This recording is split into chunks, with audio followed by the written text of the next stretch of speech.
معروف صحافی اور تجزیہ کار نصرت جاوید نے کہا ہے کہ سپریم کورٹ سے مستعفی ہونے والے عمران دار ججز جسٹس اطہر من اللہ اور جسٹس منصور علی شاہ اب تک 27ویں آئینی ترمیم اور عدالتی ریفارمز کے خلاف وکلا تحریک کا آغاز نہیں کر سکے۔ حالانکہ عمران خان کے حامیوں نے ان سے جسٹس افتخار چودھری جیسی انقلابی قیادت کی امید باندھ رکھی تھی۔ اپنے سیاسی تجزیے میں نصرت جاوید کہتے ہیں کہ جسٹس منصور علی شاہ اور جسٹس اطہر من اللہ تحریک انصاف کی جانب اپنے جھکاؤ کی وجہ سے معروف ہیں۔ اکثر اوقات عدالتی فیصلوں میں بھی ان کا جھکاؤ تحریک انصاف کے بیانیے سے ہم آہنگ دکھائی دیتا ہے۔ پچھلے 2 برس میں عمران خان اور ان کی تحریک انصاف کو سب سے زیادہ عدالتی ریلیف بھی انہی کی طرف سے ملا۔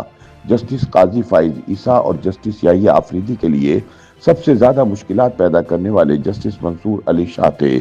اسی پس منظر کی وجہ سے عمران کے حامیوں کو یہ توقع تھی کہ 27ویں ترمیم کے خلاف استعفے دینے کے بعد جسٹس منصور اور جسٹس اطہر سابق چیف جسٹس افتخار چودھری کی طرح وکلا تحریک کا آغاز کریں گے۔ تاہم بظاہر ایسا لگتا ہے کہ ان کے استعفوں کے ساتھ لکھے گئے خطوط پر آنے والے سخت ترین حکومتی رد عمل نے دونوں ججز کو دفاعی پوزیشن میں دھکیل دیا ہے۔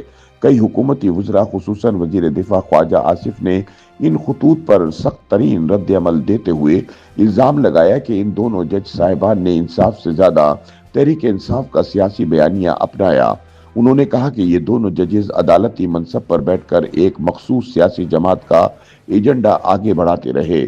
اس تلخ حکومتی رد عمل کے بعد بعض حلقوں کا خیال ہے کہ دونوں جج حضرات نے سڑکوں پر نکلنے یا کسی مزاحمتی تحریک کا آغاز کرنے کا اپنا منصوبہ مؤخر کر دیا ہے۔ جاوید چودھری کے مطابق متوسط طبقے میں موجود وہ حلقے جو سیاسی تبدیلی کے خواہاں ہیں، 27ویں ترمیم کے بعد پیدا ہوئی صورتحال کو 2007 کی عدلیہ بحالی تحریک کے تناظر میں دیکھ رہے تھے۔ انہیں امید تھی کہ ایک بار پھر وہی صورتحال پیدا ہو جائے گی جو جنرل مشرف کے دور میں چیف جسٹس افتخار چودھری کی معزولی کے بعد دیکھنے میں آئی تھی۔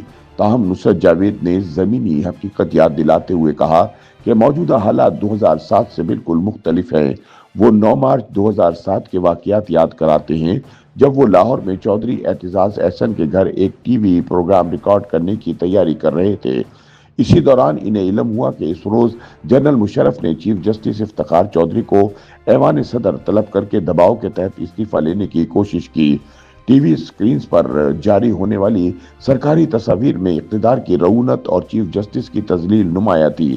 اس دن کے واقعات ایک ایسی عوامی تحریک آغاز کا سبب بنے جس نے جلد ہی ملک گیر شکل اختیار کر لی اور بالآخر جنرل مشرف کے زوال میں بھی بنیادی کردار ادا کیا۔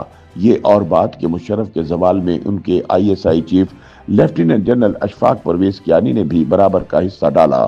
نصرت جاوید کا کہنا ہے کہ 2007 کی تحریک ایسے حالات میں اٹھی تھی جب ایک فوجی آمر نے طاقت کے بیجا استعمال کے ذریعے عدلیہ کو جھکانے کی کوشش کی تھی، مگر آج کا منظرنامہ اس سے یکسر مختلف ہے۔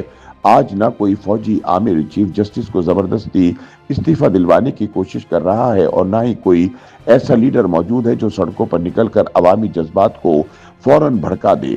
27ویں ترمیم پارلیمان نے منظور کی جس کی چند شقوں نے منصور شاہ اور بندیال جیسے جج صاحبان کو یہ سوچنے پر مجبور کیا کہ شاید عدلیہ کی آزادی متاثر ہو رہی ہے، لیکن اس کے باوجود حالات اس نوعیت کے نہیں کہ انہیں 2007 کے واقعات سے مماثل قرار دیا جائے۔ نصرت جاوید کے مطابق یہ بھی حقیقت ہے کہ جسٹس منصور علی شاہ اور جسٹس اطہر من اللہ پہلے ہی اپنے عدالتی رویوں کے باعث ایک مخصوص سیاسی رجحان رکھنے والے جج سمجھے جاتے رہے ہیں اور اسی وجہ سے انہیں عمران دار یا عمران ڈو جج بھی کہا جاتا تھا۔ ان کے ناقدین برسوں سے الزام لگاتے ہیں کہ انہوں نے کالے گاؤن میں رہتے ہوئے ایسے فیصلے کیے جن کا فائدہ تحریک انصاف اور عمران خان کو پہنچا۔ یہی وجہ ہے کہ ان سے کسی انقلابی تحریک یا مزاحمتی سیاست کی توقعات غیر فطری نہیں بلکہ اسی تاثر کا تسلسل تھیں۔ تاہم نصرت جاوید کے مطابق یہ توقعات زمینی حقیقت سے زیادہ سیاسی خواہشات ہیں۔ ان کا کہنا ہے کہ اگرچہ دونوں ججوں نے اپنے استعفوں میں جو نکات اٹھائے وہ اہم ہیں، مگر عملی سیاست میں ان کے کردار کے امکانات محدود ہیں۔ انہوں نے اب تک کوئی تحریک شروع کی ہے، نہ کسی عملی احتجاج کا اعلان کیا۔ اس خاموشی نے ان حلقوں کو مایوس کر دیا ہے